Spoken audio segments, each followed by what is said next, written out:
What you're going to hear tonight is something very, very strange, something very, very real that is happening on the planet. David Paulides, of course, is the researcher, author, and investigator. He started all this with his book, Missing 411, which dealt with people disappearing in our public park systems. They merely vanished. David, welcome. I'm glad you're still here. Thanks, George. It's great to be here. What was it about this subject that got you first involved in investigating it? Years ago, I was doing some peripheral research in a national park. Noticed a couple park rangers following me around, which isn't that unusual. Yeah. And went back to my location off the park site, and these guys showed up independently. And they said they knew of me, and they had been looking into missing people at the various parks that they had worked at. Okay. And they realized that on the front end, when somebody goes missing, there's a lot of activity, there's a lot of investigation. And then after about 7 or 8 days, everything stops. And when they tried to find out what happened to the victim and get more information, they were stymied, and they said something didn't feel right. Yeah. And then subsequent to the disappearance, the follow-up investigation by special agents of the Park Service really never happened. Weird.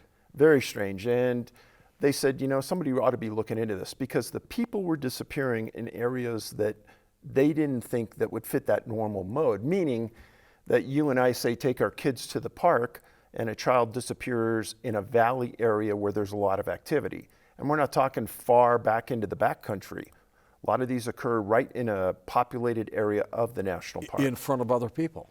Apparently. And Jeez. as we can logically assume, when people go into the backcountry, things happen, and those disappearances occur as well. But it's those valley disappearances that got my interest right away. And of course, your mind may go immediately to, well, it's some kind of person-to-person involvement, Right, maybe a some human sicko out there or something. Right. But when you get into the numbers and you start to vet the cases, you realize that something more is going on than what's readily apparent. David, of the missing people, and we'll get into a lot of cases tonight, how many never show up where they don't, for example, find the bodies? They're just gone. What's that percent? It's probably close to 50, maybe 60%. Just never show up. Massive searches, hundreds of people, air, ground, dogs, and they can't find the people. And if they do find them, they're usually found deceased. And the strange part of our research has found that when these people are located, oftentimes they're found in an area that had been searched sometimes dozens, hundreds of times. Like they're put back later or something like that. You know, I never say that this is the fault of the searchers. I don't think, just as you said, that the missing were in that location when it was originally searched. All right. Of the, let's say, 50% that are found dead, are they always found dead, or are some of them found alive? There's a very small percentage that are found alive. Small percent. Okay, so of let's say the 50% of the missing that are found dead, what percent would you obviously say that person was murdered? He's butchered, he's stabbed, somebody shot him in the head. What's that percent? 0. 0. And the reason I say that is because there's a certain vetting policy we have that gets the cases in front of us. So if it's an obvious case of a shooting, a murder on the trail, we won't even look at it. It's not even included in our research. Those incidents occur, highly rare. And when people question me about that, and we're here in Colorado, I tell them, well, if you and I went out on a trail, 80% of the people on the trail are carrying guns. Yeah, and exactly. And they should. Right. And if there's an incident out there, you're going to hear about a shootout on a trail, and it just doesn't happen. Wow. So the incidents where there's a murder on the trail, you know, you read about those and they make big press. But the cases we're talking about, they really don't make big press a lot of the times. Many of the times you never hear about it, except maybe a small town local newspaper or media. So it's very rare. All right, to set the scene, you have a movie out now called Missing 411, which is absolutely astounding. We have the trailer. I'm Edna, Keith's mother. I was visiting my parents in Ritter, Oregon, and so I said, "Oh, where's your brother?" And he said, "Oh, he went around the barn." Then we went back to find him, and he wasn't there. according to Oregon State Police, there are 41 missing children in Oregon. It's an unknown what happened to these people. It extends far beyond just kids. Hundreds of people vanished from our national parks and forests under very unusual but very similar circumstances. In a lot of these cases, search and rescue, or the volunteers searching people, have already gone over certain areas, not once, not twice, but even dozens of times. And then the child is found there, maybe a year, maybe a few years later. I think that I'm actually sitting here holding my son. But this is what I have left of him. We're talking about a very large, even worldwide collective of information here. And we turned around, and here was this little toddler walking out of the fog with absolutely no clothes on at all. Well, it's troubling. You know, I got members of my search and rescue that aren't sleeping too well. If you have areas that you don't even know there's missing people, it makes it really difficult to reinvestigate when more information comes. Some of these situations are so unusual you have to think beyond the bounds of what's normal. One of the reports says, well, the reason why you didn't find any DNA or blood or anything on Jared's clothing is because either he or something removed his clothing. There's just too much. There are too many questions that don't have answers. When did the FBI get involved? What was it? Family's been accused of drug use and of sleeping with certain people. Everybody thinks, well, I'll come up to a polygraph. Go ahead. Go right on ahead. I have nothing to hide. You know, everybody wants an answer. Hopefully someday we'll come up with one. Does the National Park Service keep a list of missing people in their parks?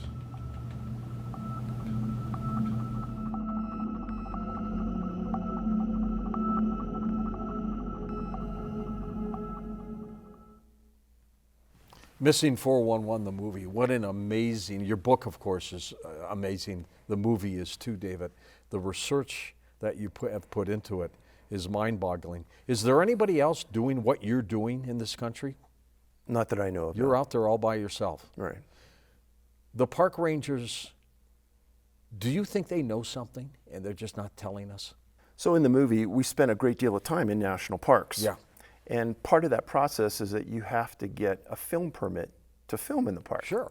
And at the beginning we thought, well, maybe we're going to get some rebuff from them and they're going to turn us down. And the truth is that everything went steamrolled and we were walking in. And clearly you had to tell them why you were going to go in there and videotape, right? No doubt. Well, in that clip right there, there was a sheriff from Klamath County, Oregon, and it involved a boy who disappeared at Crater Lake.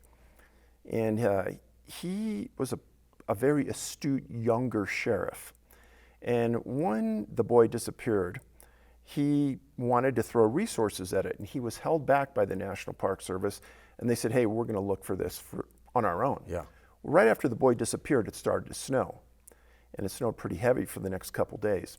Well, after the Park Service realized that this wasn't going to be a quick resolution, days after the boy disappeared, they called in the sheriff. Well, he told us in the movie he was upset because when a small boy disappears, small child disappears, you got to throw every resource you can at it. And fast. Fast. Yeah. And in that case, there was never a resolution. The boy was never found. And he talks about his frustration with the Park Service because of that. Now, I don't want to indict the searchers at all because the decisions are made by people much higher than those searchers.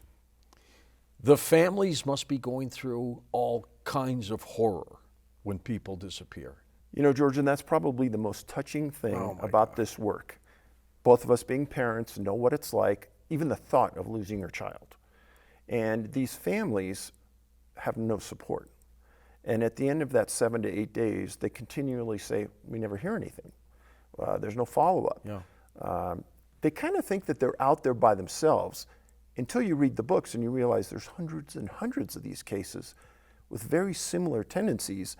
And the Park Service doesn't really want to acknowledge any of it, and they don't want any of the information to go out. When I first started this, I filed a series of Freedom of Information Act requests against the National Park Service, asking them for their lists of missing people. And George, if you and I walked into any medium-sized police department in the United States and asked the chief for a list of missing people in his jurisdiction or her jurisdiction, We'd get it. We'd get it. Within an hour. Yeah. He'd have it, or she'd have it on her desk. National Park Service says they don't keep track of that information. They don't keep track of people disappearing in their parks. That's what they That's say. bizarre. I would agree. I would think that there's some clandestine operation tracking all this right now, and they're perplexed. Well, I've talked to some of the best investigative journalists in the United States, and they said they're outright lying to you. Yes. They have a list of missing people. They've got to. In your opinion, David, how many people are missing just from the park systems alone? Well, that's tough because they won't tell us. And we don't know how far back to go, right? 1700s, 1800s? Well, just in our research, I have cases going back, there's 9 countries that we've documented these incidents in that fit this profile. Same profile.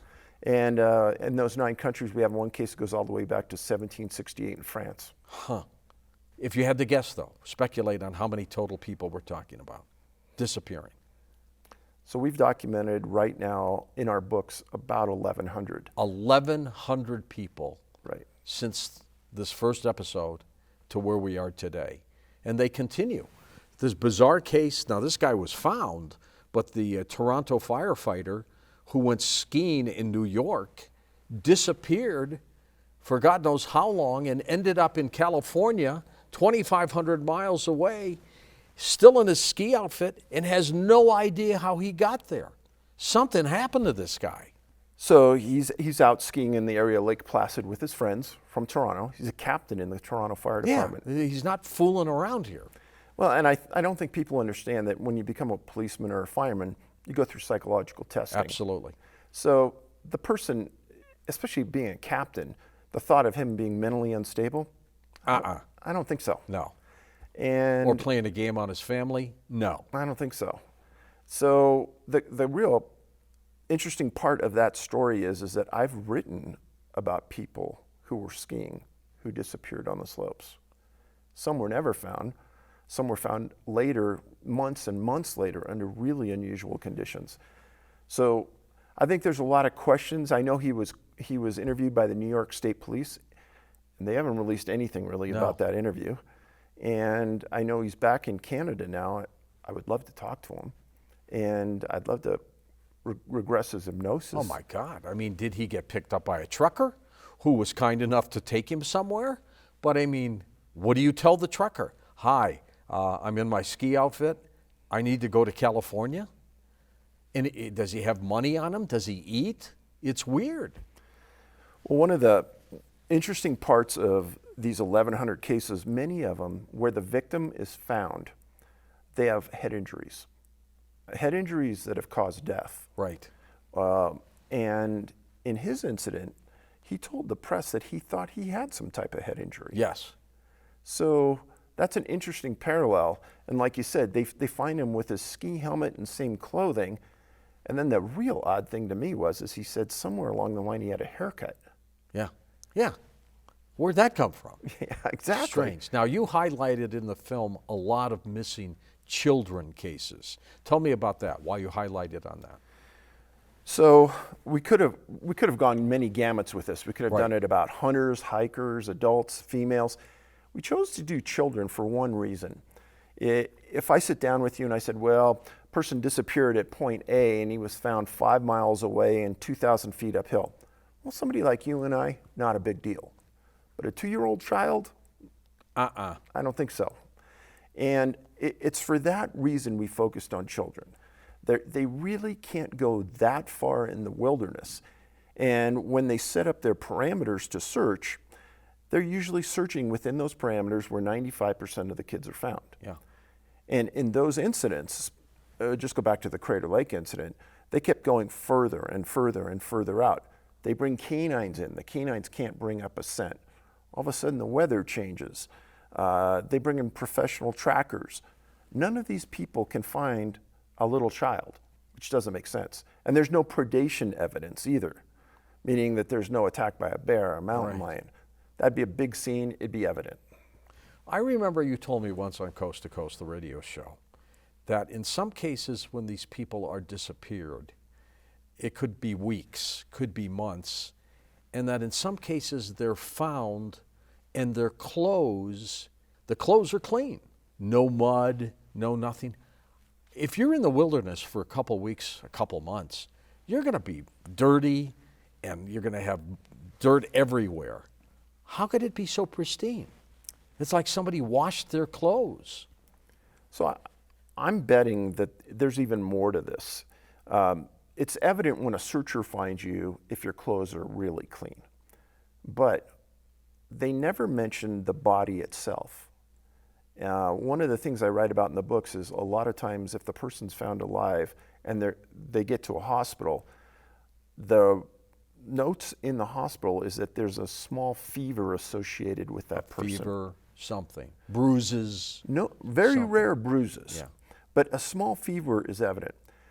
They never say, and many times you don't get to see the medical report, I would like to know if the body was clean as well. Like the clothes. Like the clothes. So if the clothes are clean and the body's clean, you really have something odd going on. Right. And well, it's still odd if the clothes is clean and the body isn't clean. I mean, because I agree. I mean, the clothes has got to get dirty before the body, I would think. You would think so. It is weird. What percent of the people are just never found? About 50%, you were saying? Approximately. That's a high number. It is. And we're going to go through some scenarios for you, David, and I just want you to give me the possibilities because this is a very unusual circumstance. It's very strange. In cases like the little Kuntz boy, he just disappeared. He was gone. And do people hear sounds associated with the disappearance? Like, oh, mommy, or anything like that? Never. And there's been a lot of questions about why that Kuntz case was in our film. But as we were in production, that case happened. Little Boy in the Wilderness, we jumped on it. And if you understand the books and you understand the profile points, you'd understand why that's in the movie. Boy disappears in a campsite.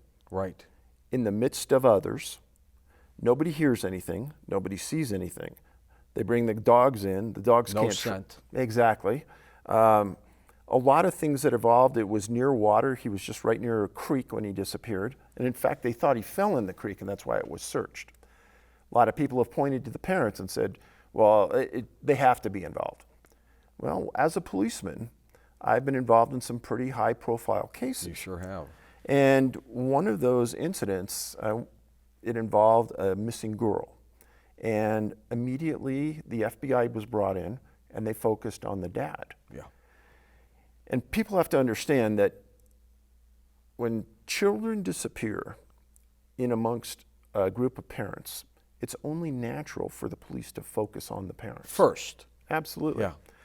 And the best advice I can give any parent, give them 100% of your cooperation. Absolutely. Take a polygraph, exclude yourself so they can move on and start getting the case closed. Right. And in the Kuntz case, yeah, there was a lot of peripheral nonsense that went on. But the truth of the matter is that the profile points we established are evident in that disappearance, and the boy still hasn't been found, and the sheriffs are still, they don't have any clue what's going on. Yeah. What's the percent of adults disappearing compared to children? You know, there's probably 60, 70% adults, 20 to 30% kids. How many of them are alone as opposed to being in a group? It's very rare when a child disappears completely alone. They're in a setting where parents or relatives or grandparents are nearby. There are people around. Yeah. Right. Has anybody ever said, he was right next to me? I turned my head, I blinked my eyes, and he was gone. Has that ever happened? Did you take that out of my book? Maybe. I could say many, many times. That's almost an exact quote from the parents or the people they were with. They're walking along. Sometimes the child may scoot ahead a little bit, fall behind just a bit, but you know when you're with your kids, they can move around. Yeah. And but you know where they are. You feel where they are. Right. And I would say that happens more times than not. That's strange. All right, I'm going to ask you some scenarios. And a lot of it's speculation on your part. But I want you to say probability.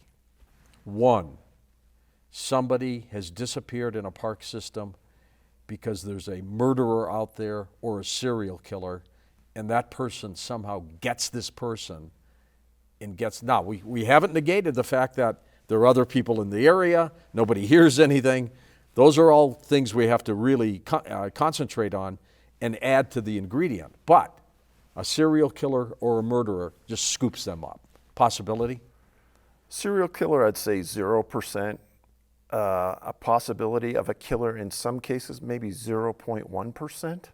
I'm not going to say never. Okay. But very low on the list. Again, just like what you cited, professional trackers don't find any tracks. There's no scent trail for the dogs to follow. Exactly. All right, so there's that. A UFO beams somebody aboard and takes them that way. It's hovering miles above the atmosphere, and it spots this little kid or this guy who's alone and just goes zoop, and they're gone. They're taken. So one of the things that I get queried about all the time is a scenario similar to that. And my question back to those people is that the victim disappears 99% of the time with others. So how come nobody sees this? Yeah. It would be as if you disappeared right here. Poof, you're gone. I got a lot of explaining to do because that's a weird thing. But I would think you were zapped. If you just disappeared right now, that would be one of my scenarios. But people aren't saying that. Never. Okay. Yeah, but my question is that if that is occurring, then wouldn't those people come forward and say, hey, this is what we saw? Yeah, you would think so. An animal grabs the person or the kid, and the animal could be a Bigfoot, it could be a mountain lion, it could be something, a bear, but again, that would make sounds. I mean, some bear that's growling after some kid is going to make an animal sound. It's not going to be silent, but possibilities. I get asked that again at conferences I'm at all the time, and one of the things I explain to people is that when a mountain lion or a bear grabs you, what are you immediately going to do? You're going to scream, yell, kick. Scream, yell, fight for your life. And even a child will do the same thing. And when they grab you and when that predation occurs, blood's going to be around, clothing's going to be around. There's going to be a scene there of mass chaos. And then if they decide that, okay, you're dead and we're going to take you away, there's going to be drag marks of you going across the ground. And somebody's going to hear it or see it, especially if there are witnesses in the area. And then to that point, I always tell people, hey, I'm going to give you a homework assignment. When you leave here, I want you to go to Wikipedia and look up the number of fatal mountain lion attacks in North America in the last 100 years. Not a lot. Not a lot. Is it more than 20? Is it more than 50? Is it more than 100? I'll just tell you this, it's less than 20 in the last 100 years. I would believe that. So and it's really bet rare. Of those 20, there was a lot of screaming involved by the person who got attacked. Oh, a lot. Even if there were witnesses, they saw it. Oh my God, this thing came down and pulled Johnny and ripped him up and took him, and there's blood and everything else. Sure. All right, now another scenario. And some of these are far-fetched, David. This kid, this person, somehow walks into another dimension or portal. This is a strange universe. Anything could happen. But they merely walk into a portal or some other dimension, and they're gone. And they haven't quite figured out how to come back. Possible? I've been very fortunate during this research to have some phenomenal people talk to me about this. And not too long ago, I was in Wisconsin and I talked to Dr. John Brandenburg, an expert on portals. Yeah. And our conversation was interesting because it was free-flowing and he gave me a lot of time. And what I asked him was, if this is occurring, John, then why in the middle of New York City, why aren't we walking down the street and seeing the person in front of us just disappear? Right. So my question back to him is this, it's almost as though the victim gets out of sight momentarily and they disappear. So my question is that can portals be directed and targeted? To the person. To the person. By somebody. By or something, someone. And he goes, Dave, that's a phenomenal question. He goes, I'll tell you this. He says, there are organizations right now looking into that exact thing. Oh, my God. I said, so my question isn't outrageous. And he said, well, Dave, he said, if portals exist, then we should be able to manipulate and target. That's from Brandenburg. So what am I missing in these scenarios and possibilities? We've talked about a serial killer.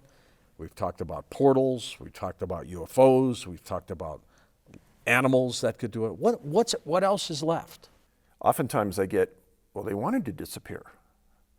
And I said, I don't believe any child wants to disappear from their parents in the middle of the wilderness. Right. And if we're talking about an adult, that's, again, part of the vetting process of what we do. If there's any type of mental illness, if there's any type of indication of voluntary disappearance, marital issues, et cetera, we'll vet it out, we won't do it. They said, well, maybe they drowned in a nearby lake. Well, in most of those incidents, their location, the water's been dragged many times. They put underwater sonar in it. Oftentimes, in fact, majority of times, if somebody disappears in water, it's going to be a limited amount of time based on the temperature of the water and the temperature of the atmosphere. The body's going to rise, it'll be found. Exactly. So let's add that as a scenario. A accidental disappearance caused by a mishap, a drowning or something, or falls off the cliff or something like that. But generally, you're going to find that body. You're going to find something else that happened. So that's another scenario that we could consider.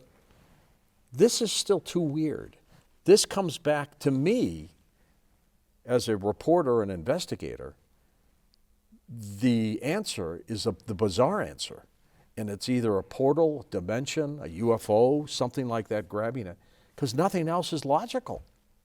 I think you and I are at the same place. I like to think of a wagon wheel, and there's spokes in the wagon wheel. And you need, say, 5 spokes for that wheel to be stable.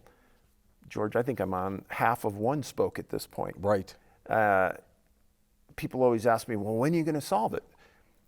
I think as we move forward, you have to understand the complexity of the issue. I mean, I've written 7 books now. One book deals... Your latest is Off the Grid, right? Yeah, Missing 411 Off the Grid. I wrote one book that was specifically about young men, super healthy, athletic, top intellects, who disappeared and were later found in rivers, ponds, and streams, dead. Half the time they couldn't figure out why they died. The other half of the time it was drowning. Now, this was in big cities. The victims on this didn't make sense when I first started to investigate it. And when you think of a big city and you're thinking about people in water that are ended up dead, to me, I'm thinking about drug dealers, drug users, alcoholics, transients living in the river. It's never that. And I never have found a case like that when I wrote that book. So the complexity of it is huge. There's that case in the former Soviet Union, Dyatlov Pass, where all the skiers were dead, all of them, and they can't figure out what happened. It's almost as if they said they were trying to crawl out of their tent in a panic from within, not from the outside. Scratch marks on the inside. It's weird. Do those kinds of stories fit into this kind of category of the bizarre in terms of what happened? Donnie Eichler wrote a book about that incident, and he actually traveled there, and I've communicated with him several times. One thing that's quite different about that incident and every case I have investigated is that those people suffered horrific injuries. Yes. I haven't found any of that in any of the cases I've investigated. And it's not that we're vetting them out. I'm not finding it. And there are a few issues with that case that are similar in that occurred in a rural area, way up in the middle of nowhere. In some of the incidents, they were missing clothing and they were missing shoes. They attributed some of the deaths to hypothermia, which is similar. There's some of the issues that, if you were strong, you could link them together. But the one thing that separates it all is these horrific injuries. And in this case, your cases, it's not happening. Of the 50% that are found, and they're found dead primarily, what's the cause of death been? So that's across the board. Sometimes they can't figure out They cannot. They cannot.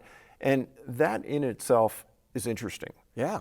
You would think with today's pathology, they'd find out exactly what happened. So in the books, there's coroners, medical examiners out there that are reading these.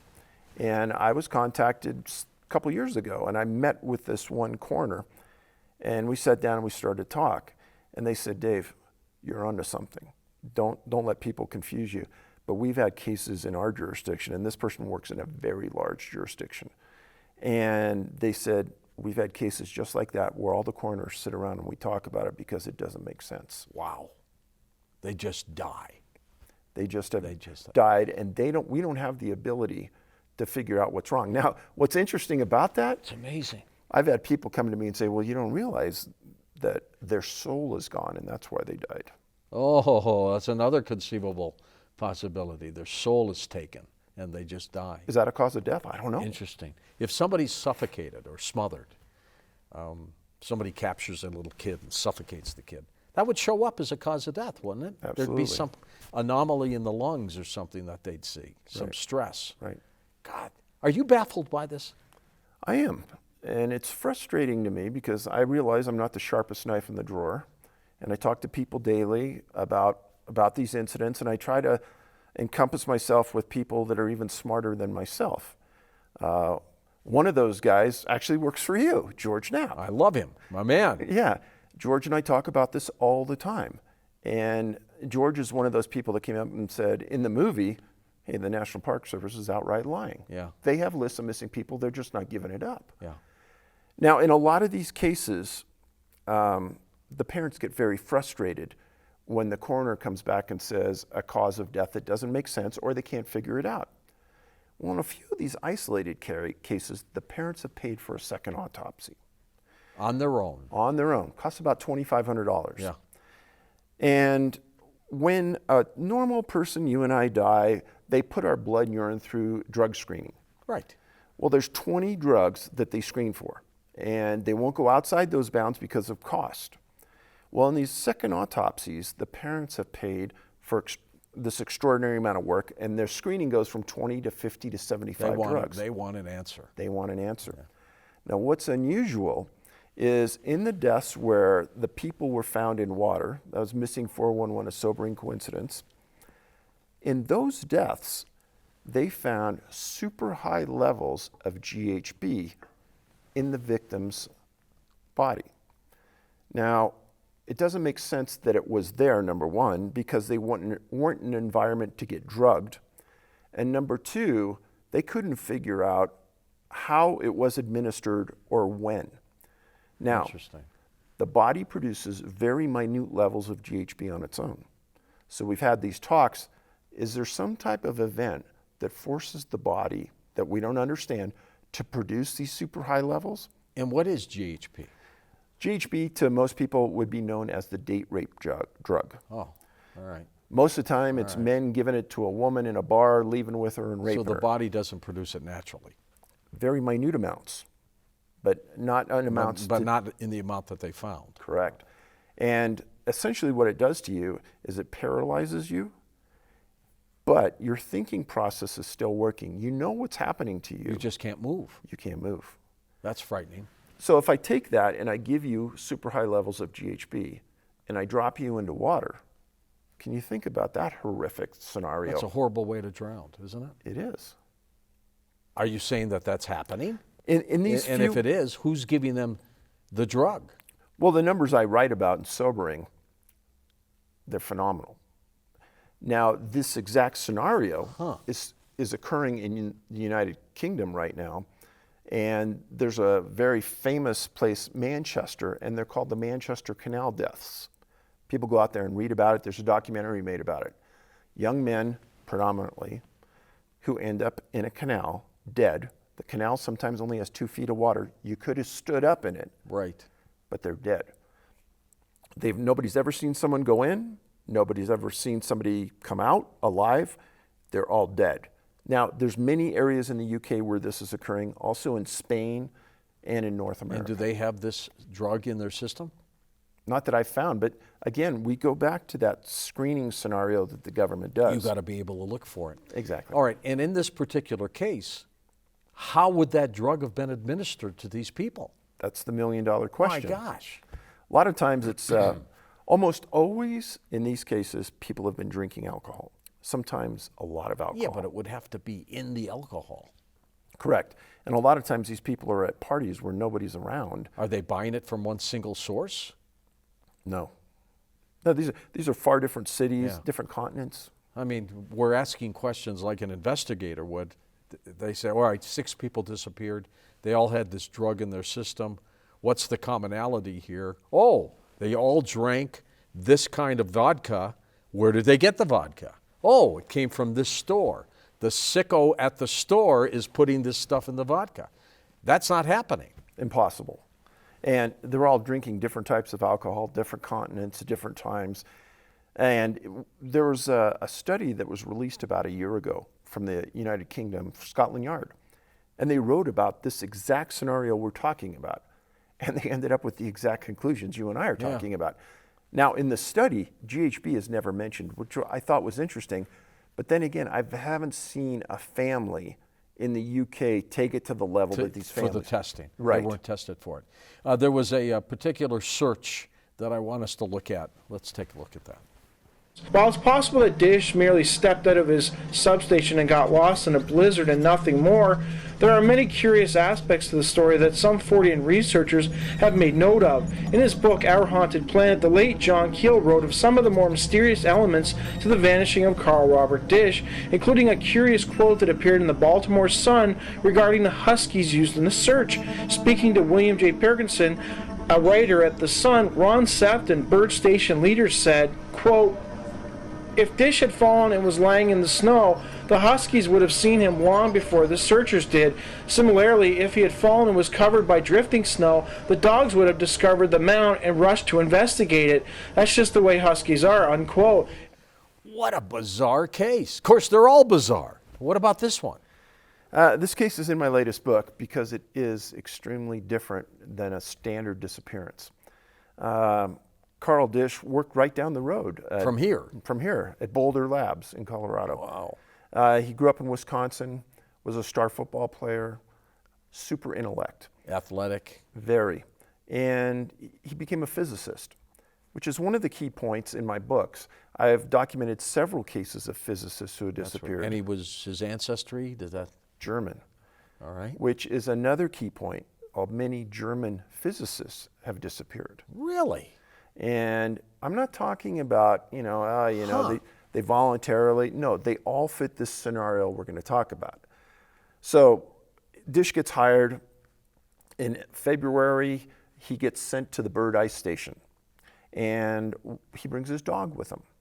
And he's an ionospheric physicist. And he works at a lab set up from the main station about 7,000 feet away. And on May 8th, 1965, he's working at this station. Mm-hmm. There's a blizzard going on, big one. And between the two locations, they have a rope that's strung. So as you're walking, even in a blizzard, you're holding on, you know how to get to the other side. You're not going to get lost. Yeah. So he leaves in the morning hours, and they wait and wait and wait. And after an hour and a half, 2 guys go out and they look for him. Can't find him. So they call everybody together, and they get in their big winter suits, and they get out their tractors and their snow buggies, and they're looking for him. Yeah, I'd say the guy had a heart attack. He's in the snow somewhere, right? Of course, yeah. And he's made this trip hundreds of times. It's not like he's going to get lost. Right. So they search for him for a week. They find nothing. And he had called his parents in the weeks before. He said everything was great, no problem. He's learning a lot. He's enjoying this experience. So during that week period of time, they called for more assistance from other people at other nearby stations. They find nothing. And they brought in dogs, and they thought even his own dog, if they brought it out, would find him. Sure. Right. Nothing. Now, since the time Dish disappeared, there's been less and less ice at the ice station in that area. His body's never been found. Now, when we did the research on this, one of the unusual things in one of the articles in one of the newspapers is that people at the ice station had reported in the days while they were searching a humming sound and strange lights in the sky. Oh boy. And I wrote about this. Yeah. Well, then the head of the Bird Ice Station came out and said, hey, that's a lie. This has never happened. The people aren't telling the truth. And I thought it was strange how hard they came out to deny that aspect. Yeah. Now, Dish was never found. To this day, never found? None of his equipment's been found, none of his boots. A very strange disappearance. And how far in that region, in a blizzard, would somebody go? Not far. I don't think you could go far. No, that's what's even stranger.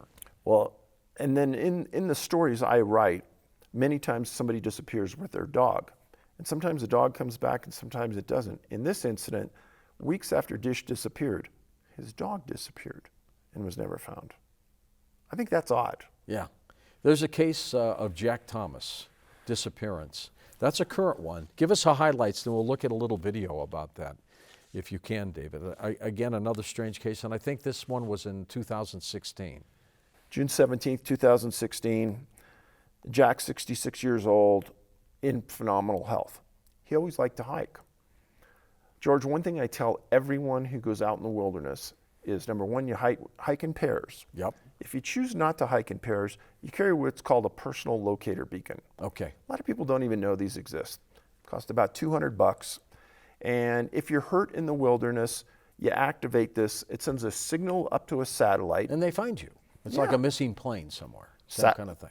Yeah, exactly. The signal goes down to the National Oceanographic and Atmospheric Administration. They call the search and rescue in that jurisdiction. Right. They can find you within 10 feet. It's a really neat device. And say if you're hiking off trail, you break a leg, you don't have this, you're dead. Yeah, you are. That's right. Jack had one. Well, let's take a look. They don't know where Jack is, and they don't know what happened. New tonight, we're finally putting a name and face to a missing hiker who disappeared in the Sawtooth Wilderness. An experienced hiker, Jack Thomas, went missing nearly 3 weeks ago.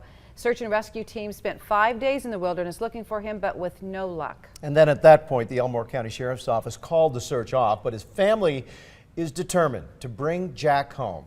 Our Alex Livingston has the latest now on their search efforts. New at 6. Alex. Dean Mark, the Thomas family describes Jack as an avid hiker who loved nature and adventure. And with the help of the John Francis Foundation, a nonprofit based out of Minnesota that is dedicated to helping families find their loved ones in the wilderness, they're hoping to find him. Hoping to find him. Did they ever?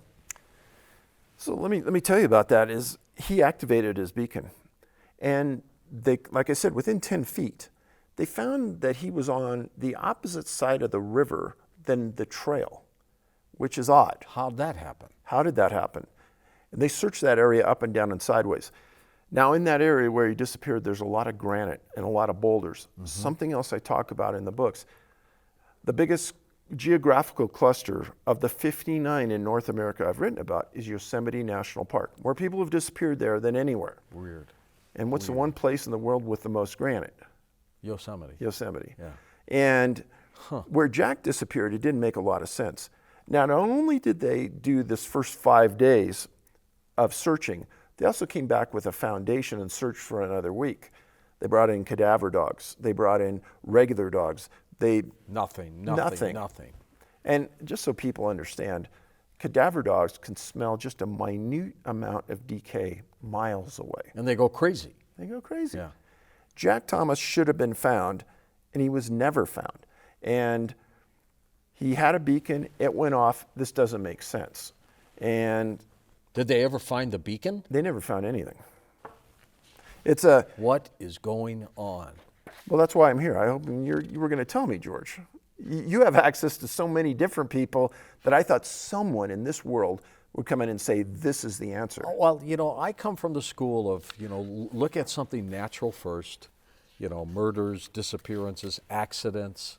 But once that's all weighed off, and you say that's most of them are weighed off, then you come to the very unusual, the strange, the mystical. And is there anything in your research, David, that showed you about folklore? I know you talked about a case in the 1700s, but about folklore about this happening. Did Native Americans talk about stuff like this or anything like that, do you know? Great idea and a great topic. In one of the books I wrote about Iceland, and they have folklore of people or fairies living in boulders. And do you know in Iceland, they won't move a boulder to make a road. They'll put the road around the boulder. They don't want to disturb their habitat. That's right. And I thought, well, that's interesting because I've written about boulders having the association of missing people and boulder fields. And then in my latest book that we're talking about today, I talk about granite. Well, there's a giant mound of granite in Texas. And there's a story from the late 1800s about a priest being chased. And the priest said that he ran on top of this giant piece of solid and it engulfed him and took him. And he said he walked around inside this for days and then it spit him out. Whoa. I thought, wow, priests don't usually fabricate. No. So or hallucinate? Yeah. So what happened there? But I thought the association of the granite, it's swallowing him and then spitting him out days later, strange. How much do we not know about this planet and this universe? We know far less than what we think we know. There's so much about the world and just the people I've talked to in the last 7 years and the access. I mean, it's a constant eye-opening experience to me. Let's look at one more case that you looked at, Dr. James McGrogan. And he was from Colorado, I believe, or something was happening in Colorado. He was disappeared in Colorado, was from Indiana. All right, let's look. Dr. McGrogan, being a marathon runner, being in excellent shape, he kept going. He told the men that he'd meet him at the next stop. They were fine with that, and away he went. Now, Dr. McGrogan was carrying what's called a split snowboard. He was carrying that on his back, along with a backpack with a cell phone and a cell phone backup battery, a GPS unit, a shovel, medical supplies, and a variety of other things, including a blanket and other protective gear. He was ready for the worst. And apparently the worst happened for this poor guy. What do you think? So McGrogan was an ER doctor, emergency room doctor, and super sharp guy. Yeah. Marathon runner. He went with some other physicians, and they were right up here, up Highway 70, right across from Vail Resort. And there's a very well-marked trail that goes up to this ice hut where they were going to spend the night. And McGrogan, being in excellent shape, his group stopped, and he says, hey, I'm not tired. I'm going to just keep going. Keep going, yeah. So he keeps going, and they go to their next stop. He's not there. And they think, well, maybe he just kept going. So they went up. Eventually, they reach the hut. He's not there. And they're concerned. This guy did everything right, George. He had backup batteries. He had backup systems. He had avalanche detection. He had everything that I would have had if I was... Maybe a weapon? I don't think Who knows? I don't think he did. But, you know, what predators are out in the middle of winter in Colorado on this? There's nothing. The bears are hibernating, the mountain lions, you would find the scene. Long story short, he disappears. Giant search. They bring in helicopters, they bring in planes, they bring in searchers. So you got to remember, he's on a snow trail.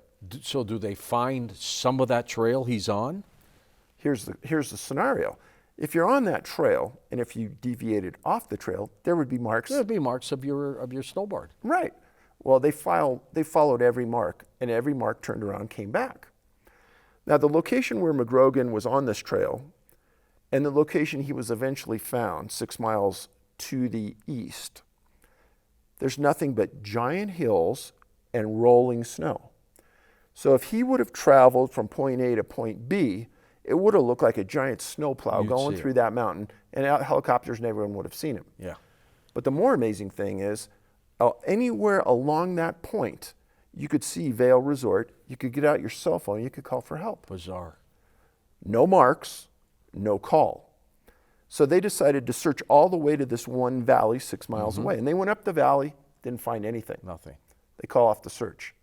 Within a day later, some other people were up this valley, and they find his body at the bottom. Snow skis are still on his back. He's wearing a helmet. His helmet is caved in, and he died from blunt force trauma to the head. Now, that's all that the story tells you, and that's all the public knows from the public description of the news accounts. So I thought, this isn't right. So I request from Eagle County a copy of the coroner's report and the search and rescue report. I thought, wow, this is strange. How come the news never said that he's found not wearing boots? Yeah. Why would he take his boots off? That makes no sense. In a lot of the cases I write about, people are found without shoes or boots. Who takes them? Where did they go? They were never found. And how did he get point to point? Why didn't he ever use his cell phone? How did he get dropped into there and suffer head injury that is fatal? It's weird. It's weird. Can you imagine, just imagine for a moment, the people who have disappeared, the horror that they must encounter in that split moment? For whatever has happened to them, it has got to be one of the most frightening things a human being could ever go through. Whatever it is, whether it's a child or an adult, something horrible has happened to them. You know, and if we play out that GHB scenario where you're awake, you know what's happening, but you're immobile, you know, why, if something is happening here, take me, put me out so I don't know, but to force me to be awake, that's sick. That's really a tough scenario to live with. Sick. Do you think, as we wrap this up, David, we're ever going to get the answers to this? Are you close? I'm hoping that one of these victims is going to live. There's going to be a hiccup. And tell us what happened. But as I've stated before, whatever's happening here, they're 100% effective. They're never seen, and they're never identified. There's no mistakes. No mistakes. David, thanks for being on Beyond Belief. Thanks for having me, George. It's great being here. Just amazing research. I mean, what a story. This is something I followed with Dave for a long, long time. His movie out, of course, is Missing 411, and his latest book is Missing 411 Off the Grid. Stories of people actually disappearing in our public park systems. They simply vanish without a trace. It's got to be one of the scariest, most bizarre stories I've ever heard. I'm George Noory, and thanks for watching Beyond Belief.